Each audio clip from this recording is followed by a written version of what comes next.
Ngayon no, mga bossing, dakuin, puntahan natin ito pong fake news ng mga DDS. Ito, na-vlog na ho natin kaninang umaga.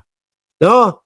Ngayon no, mga kababayan, kinaklaro na mismo na walang katotohanan yung mga post ng mga DDS. Anak ng putek na yan, no? Puro na lang kayo fake news. Walang katotohanan yung post ng mga DDS na si Ombudsman Remulla ay isinugod daw po sa ospital. Eto, ano sabi? Umano'y isinugod si Ombudsman Remulla sa ospital. Pinabulaanan. Bakit ang hilig niyong mga mag-fake news, mga DDS? Bakit? Nasasaktan kayo doon sa trabaho ni Remulla? Na talaga namang iniisa-isa? No, yung mga korap sa bayan? Natataon na yung mga sinasabing korap, di umano, yung mga idol ninyong mga politikong mga DDS. Di ba? Kaya nagagalit sila. Kapag ang mga nababanggit o yung mga kinakalaban na korap na mga politiko nitong si Ombudsman Remulla, yung mga nasa hanay po ni Pangulong Bongbong Marcos, okay, masaya yung mga DDS na yan. Pero kapag yung mga politiko na mga DDS, ay naku po, ayan, gagawan nila ng fake news, sasabihin na patay na si Remulla, sasabihin na isinugod sa ospital, tapos yung mga engot, aanga-anga o ubob-ubob o yung bopols ng mga DDS naman po, sasabihin, naku, buti na lang, ganyan ang nangyari siya. Madaling mga mapaniwala. Di ba? News update. Pinabulaanan ni Assistant Ombudsman Miko Clavano na isinugod sa ospital si Ombudsman Jesus Crispin Boying Remulla kasunod ng mga impormasyong kumakalat online. Sino po ang mga nagpapakalat niyan? Mga DDS. Fake news! He had a hearty sinigang. Naku, sinigang ang ulam. This morning, grabe naman.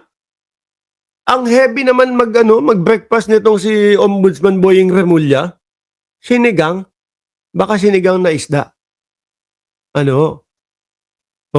Baka sinigang na isda. Kaya ang heavy pero ako hindi ako nag-aalmusal ng ganyan, kanin agad tsaka sinigang para sa almusal. O eto pa, dagdag pampainis, no? Mga DDS, ano daw ang ginawa ni Ombudsman Remulla? Kaya sinasabing hindi totoo yung mga fake news na pinapakalat ninyo.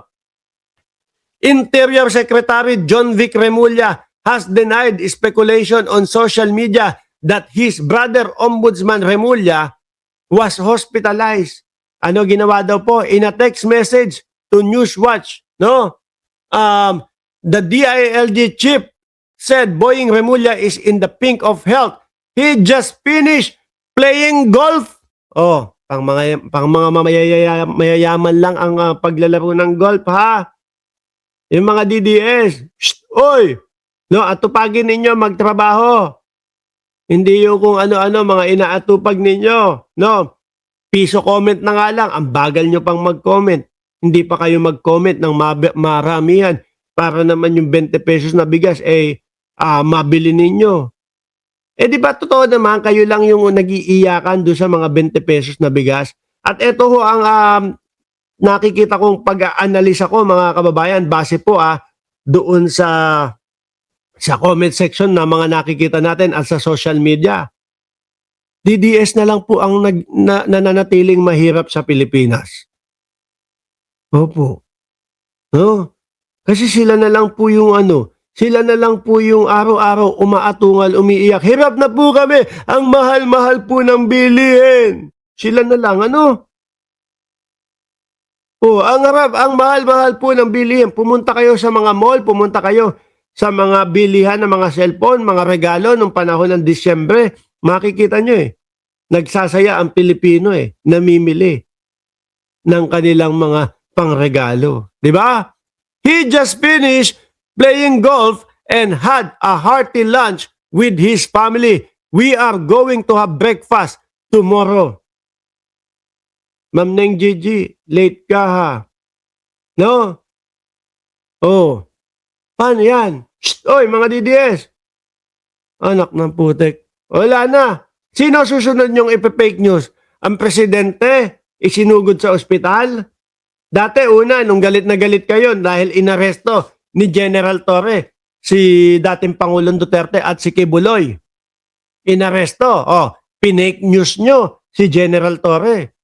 Iniratay nyo doon sa picture sa ospital. Yung naggawa nun, ayun, may kaso. Nung pinoposasan, umiiyak, hagulgol sa iyak. Sabi ni MCA Vocal Studio, pwede ba makasuhan yan? Oo. Eh kung yung kay General Torre kinasuhan, iyak, hagulgol eh. 'Di ba? Eto pa kaya, mga kababayan. Wala naman kasing mga magawang matino yung mga DDS, no? At syempre, kapag kaho kinasuhan, syempre, pagkaho pinatulan, mga boss chief amoser, ang sasabihin, naku, ayan na, sinisikil na ang ating karapatan. Sinisikil na ang ating karapatang magpahayag. Ganyan ang sasabihin niya mga yan. Di ba? Ganyan ang idadahilan niya mga yan. Pero nagpakalat ng fake news. Ngayon mga bossing, dito tayo. May napansin ako dito. Ang insurance na. May napansin ako dito sa interview o doon sa ginagawang vlog dito sa SMNI. Mga vlogger lang naman ho yan mga yan, mga kababayan eh. 'Di ba? Na sinasabi nila, si Boss Ngalbo daw tumatanggap ng 1 milyon. Sabi ko, putik na yan tumatanggap ng 1 milyon. Yung ngipin, dadalawa sa taas, dadalawa sa baba. Ni 50 mil siguro. Siguro mga kababayan, yung murang postiso, baka meron nga hong 5,000 yan eh. Up and down na eh. Kung may 1 milyon ka, tapos hindi mo maipagawa yung ngipin mo, ano tawag doon? Niloloko nyo kami.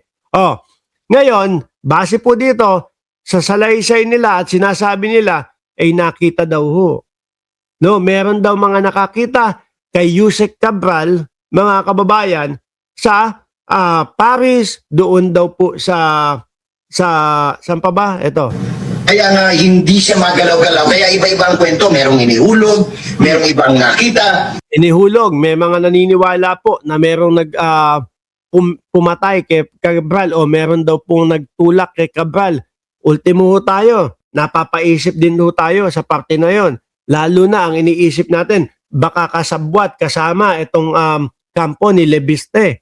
Diyan sa iniisip nating itinulak. Kasi naman mga kababayan, kahit na po paulit-ulitin at sabihin nila na doon sa medical legal, nakita na nila lahat, yung simpleng tulak po, inuulit ko ho, no?